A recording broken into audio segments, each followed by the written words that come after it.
컴퓨터 조립을 자주 하시거나 부품을 자주 바꾸시는 분들에게 꼭 필요한 게 있습니다. 바로 테스트 벤치입니다. 오늘은 3D 프린터로 테스트 벤치를 만들어 보겠습니다. 먼저 3D 모델링 툴을 이용해서 ITX 메인보드 사이즈로 프로토타입을 만들었습니다.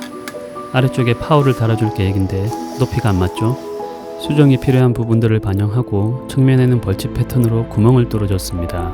벌집 패턴을 적용하면 디자인 측면에서도 심심하지 않고 저 구멍으로 손가락을 넣어서 손잡이로도 이용할 수 있습니다.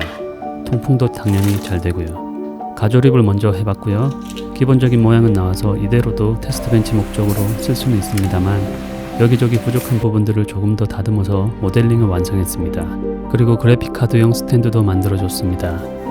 필요한 경우에만 탈부착할 수 있도록 분리형으로 설계해서 라이저 카드로 본체에 연결해줬습니다. 서너 번 테스트 출력을 모두 마치고 최종본은 무광 필라멘트로 출력합니다. 무광 필라멘트를 사용하면 출력물의 강도는 조금 약하지만 결이 보이지 않고 표면이 부드러워서 플라스틱인데도 불구하고 고급스러운 느낌을 줄 수 있습니다. 전면에 케이블과 전원 버튼이 들어갈 구멍도 추가했고요. 그래픽카드 슈라우드와 스탠드도 녹투와 쿨러 색상에 맞춰서 다시 출력했습니다. 이렇게 최종본이 나왔습니다. 상단에 메인보드를 장착할 수 있도록 스페이서를 먼저 달아줍니다.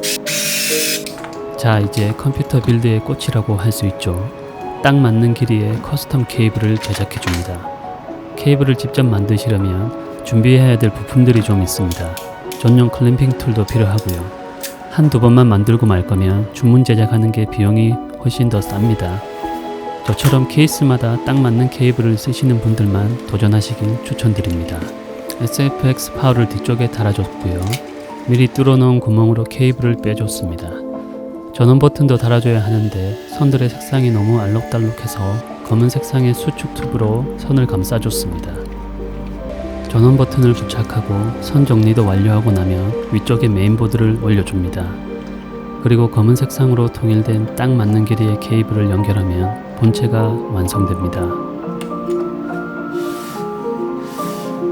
그래픽 카드도 분해해서 조용한 녹투와 쿨러와 새로 출력한 슈라우드를 달아주고요.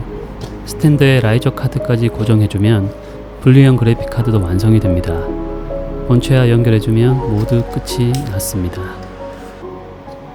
오늘도 영상 봐주셔서 감사하고요.